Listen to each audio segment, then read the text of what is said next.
So let's get into it. So the circular economy is way more than just recycling. People see it as a very simplistic thing. And it's often explained as focusing on new ways of designing, making and using products that won't exhaust our dwindling resources or damage our environment, further, I guess you could say.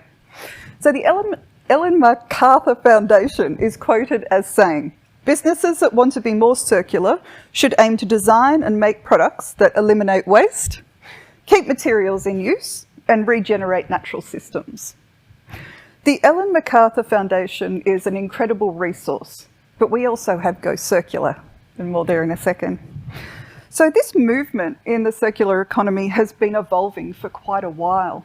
And there have been some really traditional industries that have been getting their fingers dirty in this space under different banners for many years.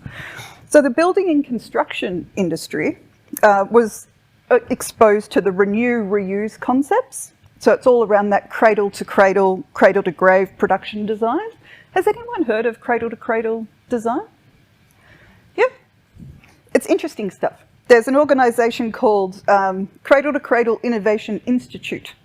And that came to life in 2011 and was founded by Professor Michael Braungart and architect William McDonough. And it was all about the philosophy they had. And it was about how design of product and service needs to mimic nature to actually have that sustainability attached to it and to be able to be reusable. So it was all about no shortcuts, no waste, a design concept that was predicated on the unlimited use of raw materials. So it is all about renewable energy and that biodiversity, which is so important. And it was interesting to see how the building and construction industry responded to that. So another traditional sort of industry that has really been looking at this space is agriculture. So who here has heard of regenerative agriculture? Oh, I'm excited. There's a few. So Regen Ag is a holistic approach to farming, which is all about biodiversity and soil health improvement. And it's an incredible way that we can actually repair some of the damage done to our environment. There's a lot of really interesting docos out there you can watch, like Kiss the Ground. Also the Sir Richard Attenborough documentary that came out as well touches on Regen Ag. And Australia is a real leader in this, which is quite fantastic. And another form called 2040. It's a really good one. Yeah, it is a good one. Yeah. So other people may know the permaculture principles. And permaculture was actually started by a fellow called Bill Mollison in Australia again in 1978. He came up with 12 principles of design, which is all around ensuring you're using and valuing what you have on hand to create sustainable products, usually food or a lifestyle. And principle 6, I think it is no waste. Keep reusing what you have, keep finding different ways of utilising things. And they call it function stacking. So I'm lucky enough to live on a regenerative-based farm. I have 100 acres up in Girvan, and we're trying to improve the soil health because we really see ourselves as just custodians of the land, and we just want to make it better for the next generation that comes along to that land. So we're having a crack at this ourselves. Having had no farming experience before, it's been pretty funny, got to tell you. But I can drive a tractor now. I can service this tractor, and I have a lot of fun. So it's quite an amazing life and privilege that we get to have. So with the circular economy, it's a word that's sort of, it's a coined phrase now, whereas before it was kind of isolated into different industry pockets. It's really exciting now that we have an organisation like Go Circular in Newcastle and the Hunter. So today we're going to talk to Annie, who's the founder of Go Circular, and she's going to give us a Circular Economy 101, talk about the principles, and we're just going to have a bit of a conversation about it. She's also got some great diagrams to showcase for us so we can learn visually as well. So how about we get started? Let's meet Annie. So tell us a little bit about yourself, Annie. Thank you. Thank you for having me here today. It's so good to see business communities, particularly small businesses on board into this space. Hard. I know it's hard when Brooke and talk about, oh, you have to talk about yourself. I wrote a story, my friends wrote a story. I said, oh my God, so hard for me to talk about myself. I need a couple more beers. Anyway, Some grain-fed beers, maybe. So I'm the oldest child in my family, and my mom and dad run a restaurant when I was a child. And then basically I spent half of my time at my mom and dad's restaurant and half of the time at my grandfather's farm. So when my mom passed away when I was 12, so basically I was like, oh, what am I gonna do next? And then, then run the business with them, and then also, to work in the environment of living in the countryside with my grandfather. So I just like that what I'm gonna do next. So basically I spent, didn't go to finish high school, so I went to vocational school, study business.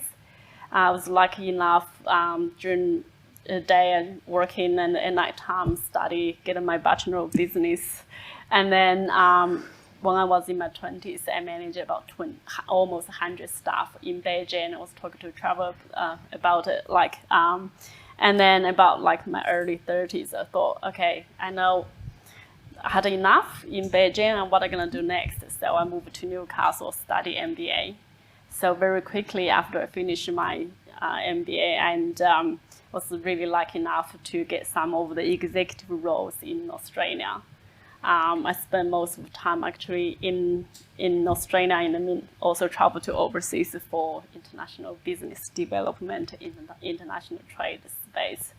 And then at some point I was like, oh, I know what I can do, but what I want to do next.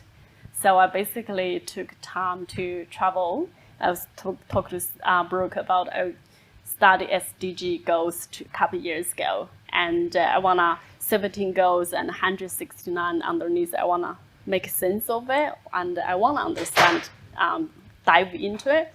So I traveled to Africa countries, Latin America countries, and Asia, and then join SDG, their movement in terms of leadership summit and organized by UN.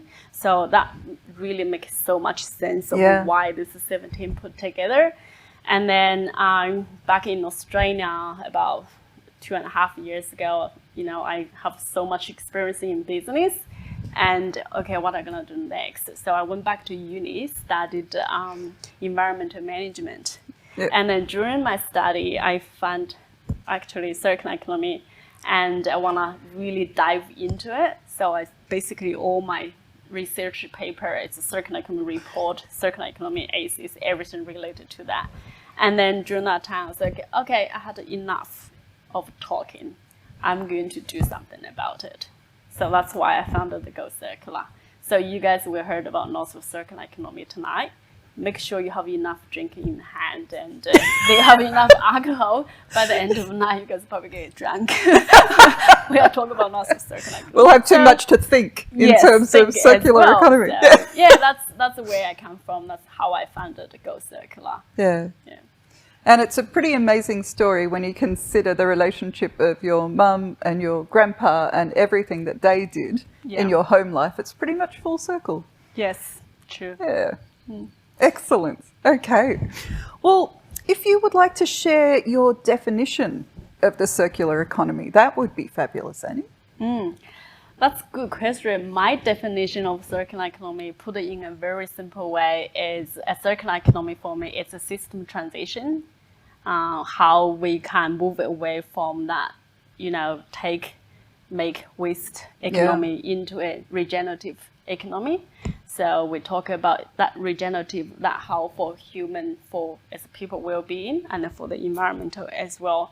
But I want to show you some picture where that comes from. We really get back to the root where that circular economy comes from. Sounds good. But before I start, hands up, how many of you guys first time heard about circular economy thinking, what the hell is that? Oh, okay, majority of them. Good, I'm not alone. I was like, at the beginning, I was talking to business people about, okay, what do you do about, I'm promoting circular economy in the Hunter region, and I say, circular what? I thought, okay, maybe they just don't understand my Spanish. Maybe I need to improve that. So anyway, and that was a bit interesting at that time. And now, secondly, and then secondly, so, oh, she's a recycling lady. Every time they have coffee cups, finish or containers, they all give it to me or something, or they put on my desk and my table. I was like, oh my God. It's more than that. That's my life. So I was like, okay, I actually, first I heard about circular economy actually when I lived in Beijing, but at that time was in Mandarin, didn't really connect with me. I was like, oh, circular economy must be some of the, economist job. It's nothing to do with me. And then a couple of years ago when I heard about that, I was like, I asked some people in this space for a long time, like Debbie, for example. We sit up in coffee for 2 hours. Can you give me a definition of it? And then for 2 hours, I still didn't know it. I have no idea. How can I put that in one sentence, basically? Yes. Because it's such a complicated system. It's a system transition thing. So, and then during my study, okay, I'm going to dive into it. So from this, you can say, basically the concept started actually in 1960s. And back in, you talk about cradle to cradle, like in late 90s and early 2000, that's where cradle to cradle come out. Yeah. And then basically really circular economy started to become really have that international awareness actually started by an organization called Ellen MacArthur Foundation. So they basically started that movement back in 2010. And then their mission is basically to accelerate the transition to the circular economy. So they are now really well known and really well supported by businesses and the government in that space.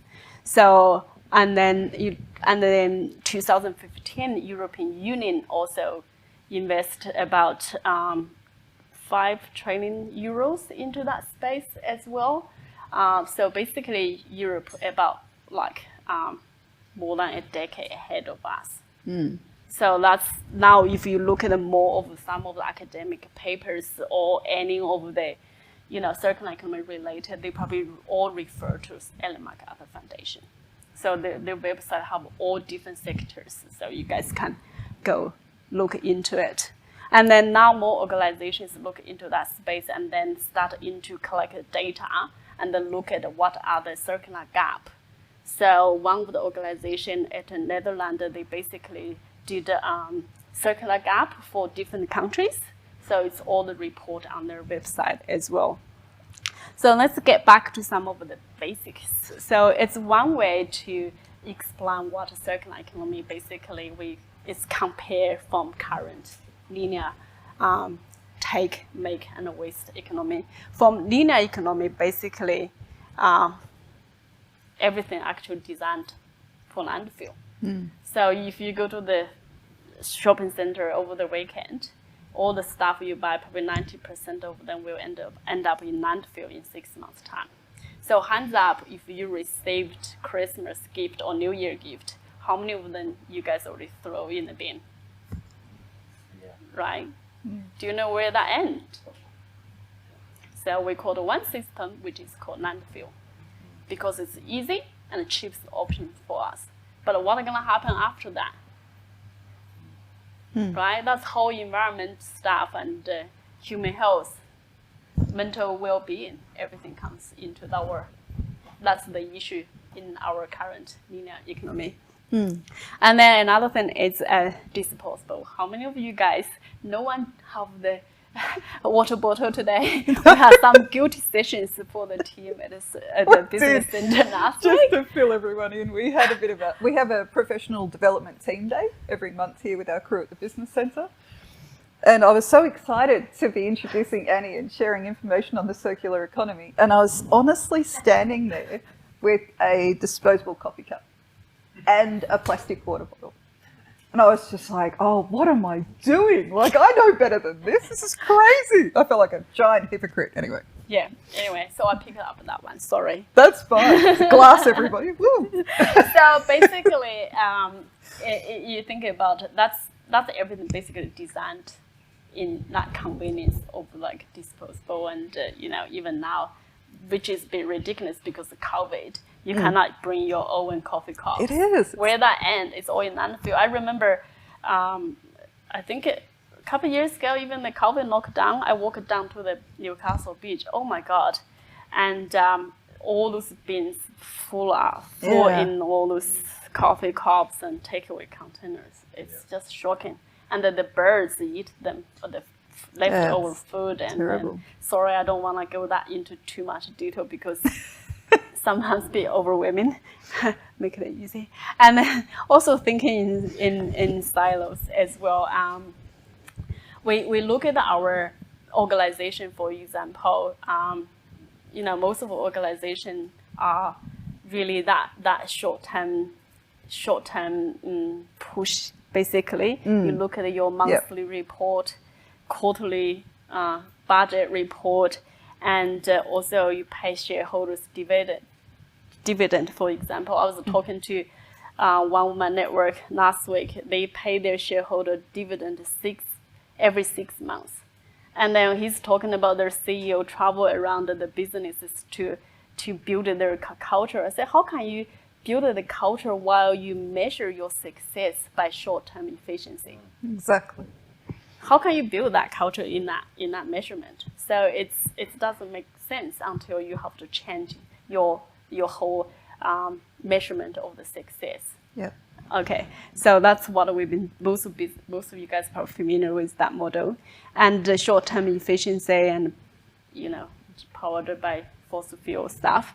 And then in circular economy, we basically look at that cradle-to-cradle model and also flow of resources and thinking in systems, how we can use the holistic approach to the business, and also long-term balance and resilience. And the truly circular economy actually powered by renewables. That's why we say at the moment a massive shift to renewables. Like we talk about you guys probably see the news about AGL, Irara, all the close. Yeah. Like 7 years ahead of that, we can talk about that later. And then the tech billionaire wanna really buy into those businesses and how they can really accelerate that into really zero emission spaces. So what I see in that space, it's basically, it's the transition. So if we're not really looking into that space, we're going to left behind. Yeah. So you talk about your business, how you can, make it beer, how you can make that energy efficiency. We talk about how you can use someone's waste as resources into your business as well. So it's really push that innovative thinking into your business practice. Yeah. Yeah. And another thing is revenue model. So in circular economy, basically, in the linear economy, as a business, you build up something, you really want to sell more stuff, and and in circular economy, it's really about you look at the volume and also by your product's performance as well. So for example, one of the example is washing machine, like how you pay the washing machine by number of times you use instead of you buy the whole machine when it's broken and then you have to deal with it. And another example, Phillips lights, for example. Phillips lighting, for example, all your lights in the office. So Phillips actually own all the lights, and as a business, you only pay the time your employee in the office to use that light. And then they are responsible for, if something wrong with the light, they're responsible for maintenance and also upgrade for you. Yeah, it's that real shift from product to service. Yeah, it's product quite to service, and you don't need to own it. But more importantly, I think it's consumer's sentiment is shifting. Say, for example, I buy the camera or I buy, chair, for example. So if you sell by the performance as a product as service, for example, and then when that chair reach the end of life, then manufacturers responsible for that end of a product's life. Yeah. As a consumer, what I'm going to do with it, and then you feel that guilty of throw everything on the tip or something. That's all your responsibility. I think it's a manufacturer, they should be responsible for the products and the services that they created at the first place. Yeah, well, we were talking on that team day that I referred to before.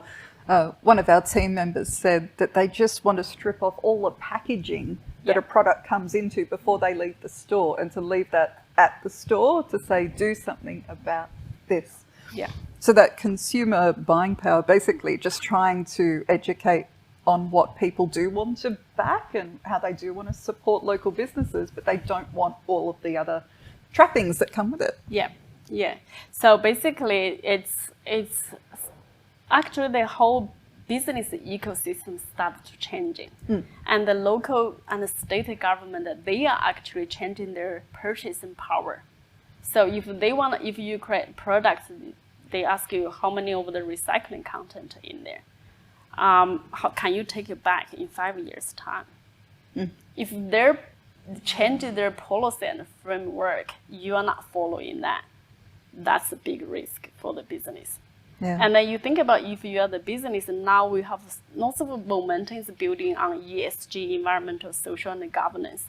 And the business owner, for example, in 5 years' time or 7 years' time whatsoever, if you want to sell your business, but you don't have that data, you don't have that ESG-related aspect embedded into your business, and that circular economy aspect embedded to your business, you probably won't sell your business of the value that you wanted, or investors won't invest into it. Yep. So I've been talking to somebody in the circular economy space back from Europe. Basically, it's happening. If your business don't have that elements into it, investors won't look into it. And if you don't have that governance, Yeah. you won't have those metrics of success built into the business, whether you're a large business or a small business. Yeah. You need to be focused on the outputs that you commit to, don't you? Yeah. So that's actually really create product thinking for you guys. Yep. Start your business, ask yourself a question. What are the resources I'm gonna use? Natural resources, or recycled content, or what are the positive, negative impact into that space? What are the business models, business practice I can use? What are the whole ecosystem in the region we can collaborate? Yeah. Sorry, that's long definition. It's all good, Annie. It's about designing products And with the end in services. mind. Yeah. Yeah, absolutely. And making those products reusable, like elements of the products, if not the whole thing in its entirety. Yeah. Yeah, it's fascinating stuff. So why is this so important right now? The whole topic of circular economy. Why it's important? I think particularly how we talk about business as usual, I think it's outdated, basically. If we really do the business as the way we do now, like we just talked about before, it's not working anymore. Yeah. Like I just mentioned before, the local and state government, they changed their purchase power, and your consumers change their consumer behavior. So they might really want to buy another thing, I think that McKinsey did consumer sentiment research last year. So what they found, the consumers really want to know the products they buy. They want a transparency of the supply chain. They want to know what are you going to do by the end of the product's life, the whole product life circle in that loop. Yeah. So if they ask you these questions, do you have an answer for it? So it's if you are not changing, the market is changing. Yeah. And also another thing is in the European Union, they have the EU Green Deal, which is updated last year. So they are going to put about, I think, €20 into the circular economy space, particularly if EU changes their practice. That has huge impact for Australian trade. Yep. So that's really changed the game of the practice as a business. So how we can catch up with that? I know we say we are really small business, nothing to do with us, but it does have an impact with us because they are leading the way, and all those business. Yeah. I was funny. One of the example, like MG Thermal, for example, they are in the battery storage stuff, but they actually got more customers in the Europe Than countries. Australia. Yeah, than Australia, because they already changed into that space. And the same thing, Australia, if we decided we want to do that, I think that happened quickly.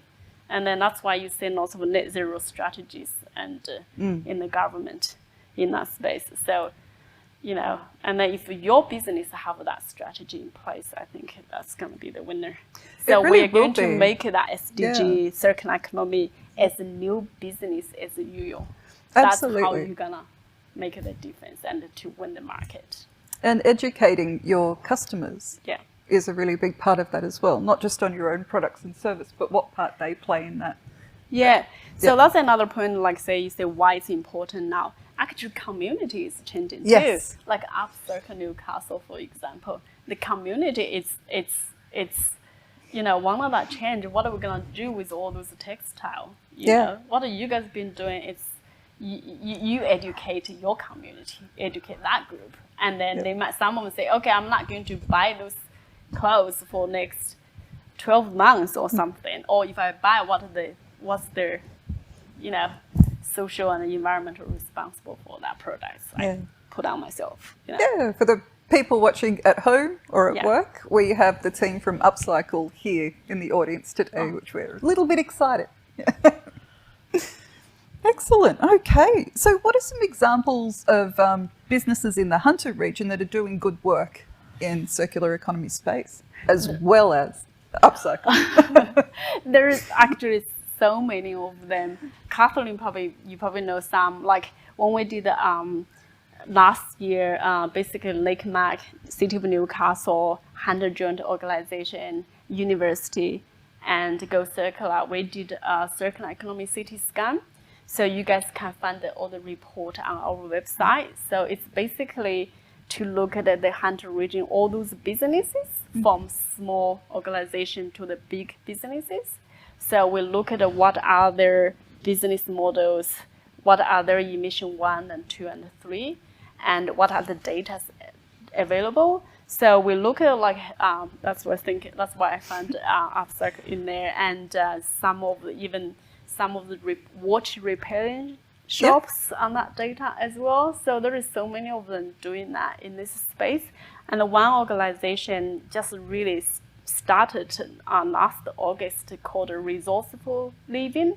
So basically what they do, they took all those wasted plastics and turned to furniture, office table. Fantastic. And turned it to art. It's just fantastic. So I met with them, and then that's great idea, great innovative. So I challenged the business owner. It's really family business, a couple.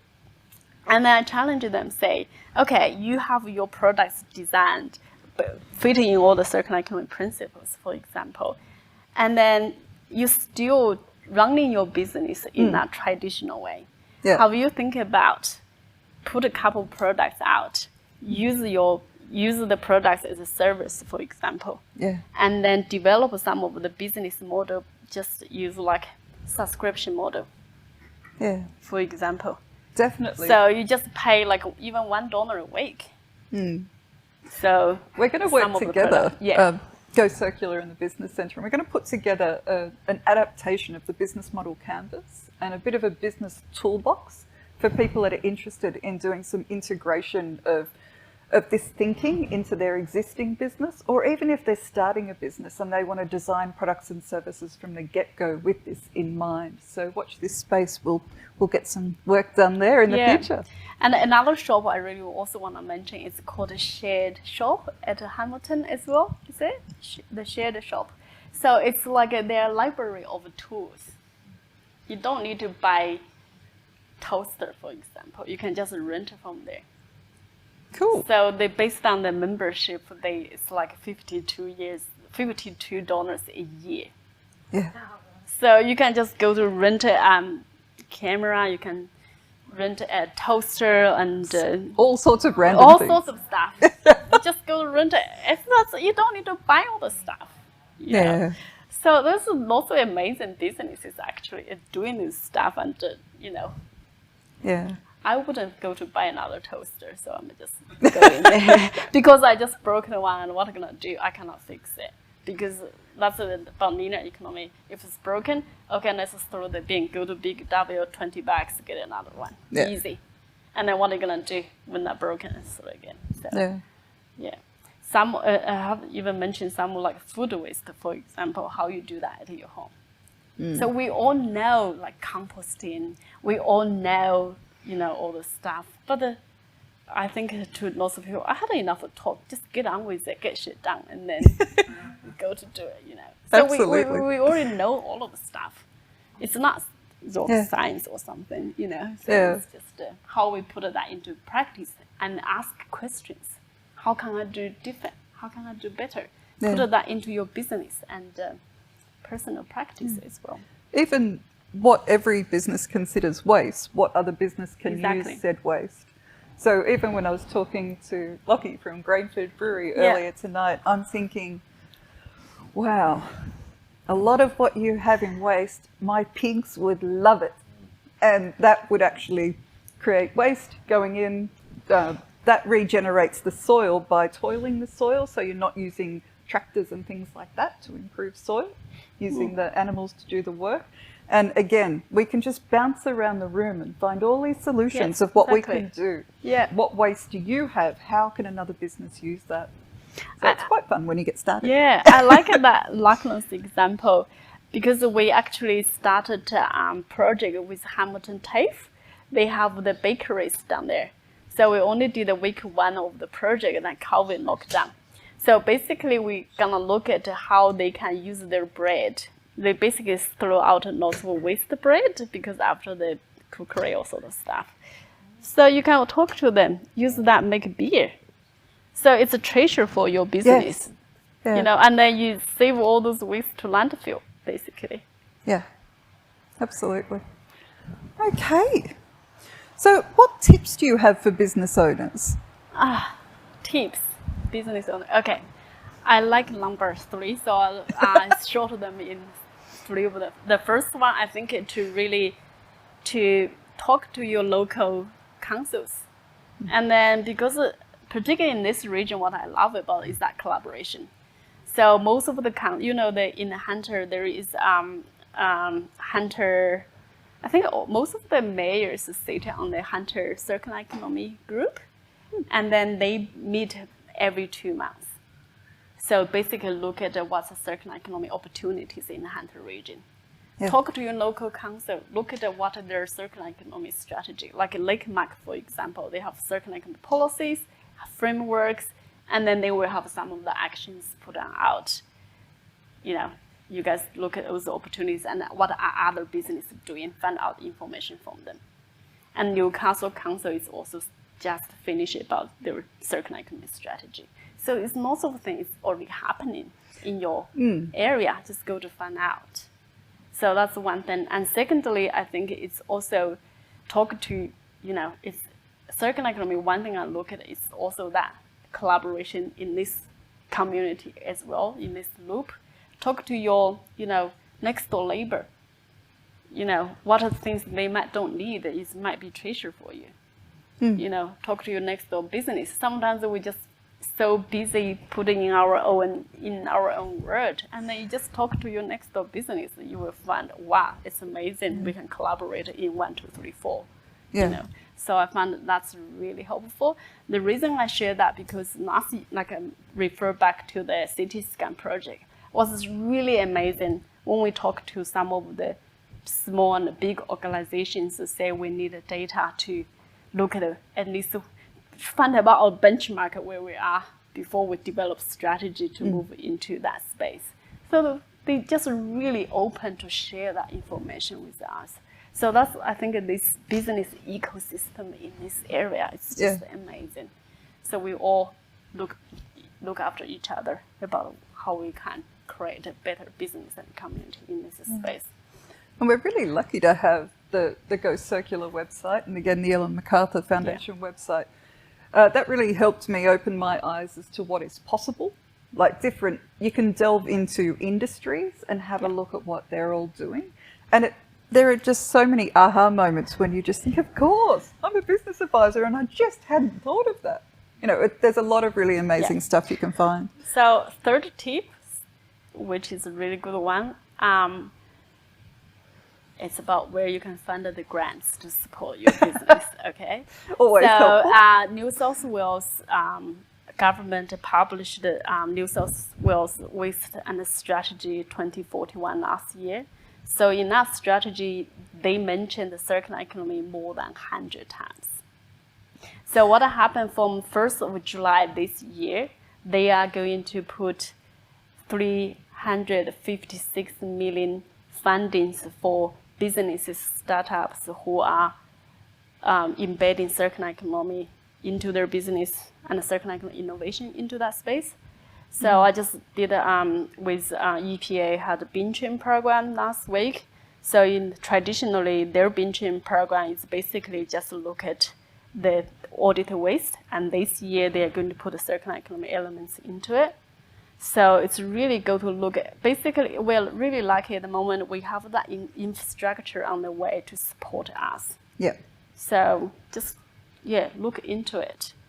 And lots of opportunities available. And the councils, for example, they have the strategy, they have the framework, and then they also will put some of the grants and fundings for you guys to, have that extra support to accelerate your business and then to scale up, create more jobs. Excellent. Thank you, Annie. And thanks for sharing all of that information. It's wonderful. Yeah, we'll send you the link if you guys need. Absolutely. Yeah. We can send that out to registrants of the event for sure. Does anyone have any questions for us around circular economy? Any comments, thoughts, anything they want to share? I can always say something. Yeah. And obviously that was, I wrote it back in the Nordic holiday flame. So, I'm Catherine, and it's great, Annie, to hear you. And I'm new to the circular economy space, but because of the braveness and of Lake Mac Council, we are working very closely with Go Circular and others to get some stuff done. But my background is small business, and and it's really, really hard. You're running a small business to go, I haven't got time for that. Yeah. I haven't got time for that. Yeah. And so the biggest challenge, and keen to hear probably both of your thoughts, is how can we make it easier for small business to really embed it into their day-to-day, because I think everyone's aligned from a value point of view. And a little segue is, in my head, definition of circular economy is around value. Yeah. How do you maximize the value? How do you maximize the value of your people, of your place, of the assets, of the resources? And it just keeps coming back to that one word. But it's difficult to get those businesses to do that. So even the audience might have some ideas, because you just got to start. Yeah, You do. I think we're pretty lucky at the Business Centre in that we deliver programs direct to business owners that are looking at starting, building, improving their businesses. So I think one way is through education. So we're more than happy to start with that. And Annie's a big part of that, of course, with Go Circular. But we can also add to that to try and gather stories. Like, we're more than happy to try and gather as many case studies as we possibly can about what businesses are doing locally throughout, Central Coast, Lake Mac, all the way out to Foster and all the way out to Scone. Just to share that, I think when people hear what others are doing, it just opens their mind and their eyes. So I think that's another way of getting people to see what's out there. And of course, I'm an education manager, so it's all about creating tools and resources for people to be practically looking at their business models and seeing how they can adjust it, looking at their financial viability, but looking at all 9 areas of their business and how they can improve on that. Annie? Yeah, thank you. That's a great question, Kathleen. It's so interesting you mentioned that. And today, actually, before this event, I was in a circular economy collective impact workshop, with Jiang, with state government and other councils and a couple industry people. So one of the things, because we've been working with this group of probably last 18 months, and then one of the things come out constantly is what we can do for the small SMEs, particularly SMEs in this region, how we can, put some of our learnings and share with the community here. So we are actually in the process of develop some of the priorities for some of the circular economy strategy for SMEs. Because like you said, I'm a small business owner too. We basically so passionate about circular economy, and then we spend 90% of time just thinking about how can we make money, how can I manage my staff, and then oh my god, COVID, oh my god, I'm going to another report. So it's not healthy. So I think we talked about before is how can we really develop the how to. Yes. Just for you guys tick the box. So you don't need to like what I did, just spend like a year just dive into write a and report about what is circular economy. Yeah. So that's why we're here, just basically develop how to for you guys to look into it and where you go to find the fundings, resources, or stuff available. And then that's one of our role as a not-for-profit and to promote the circular economy in the region. And then we're lucky enough to work closely with HJL, with all the councils in the region. So they have those kind of backbone support organizations support us be able to provide those resources for SMEs in this region. And secondly, I think the business center also is a great place to come into as well. I'm so inspired by you guys to really provide that service to SMEs. Yeah. So if you add that elements into it, and then to really accelerate that, help you guys to achieve that goal. So I think that's really we need in the moment, because it's just so many people talk about it. Either I got a little bit idea about it, or I don't know what is that. I have no time, no energy to look into it. Yeah. And then so I think we find that gap is happening. I think another thing, New South Wales be behind compared with South Australia and Victoria.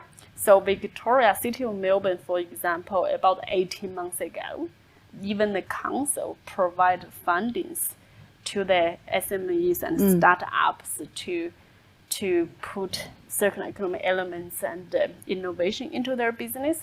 But what they found is that the business don't have that skill and the knowledge to do it.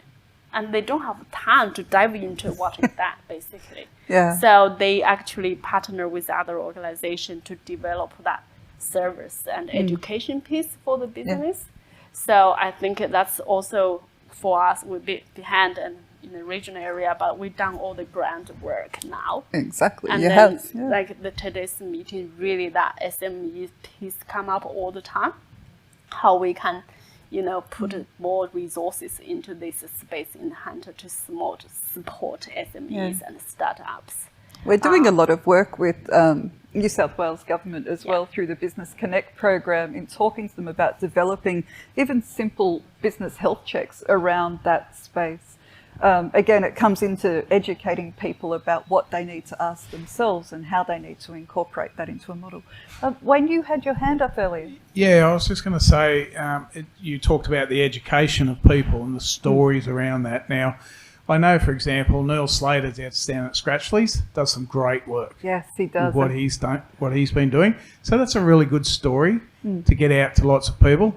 And the bin trim program was an education around, what people need to do, just by simply what we all do every day is sorting our things out and put them in the right box. So I think education is one of the big things that people need to understand.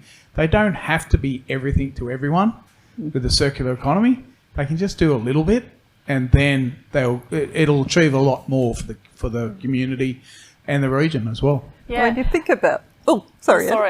I just added that exactly right, because I really want to say in this group in a month's time or 2 months' time, come back, see those guys, create your own circular economy story.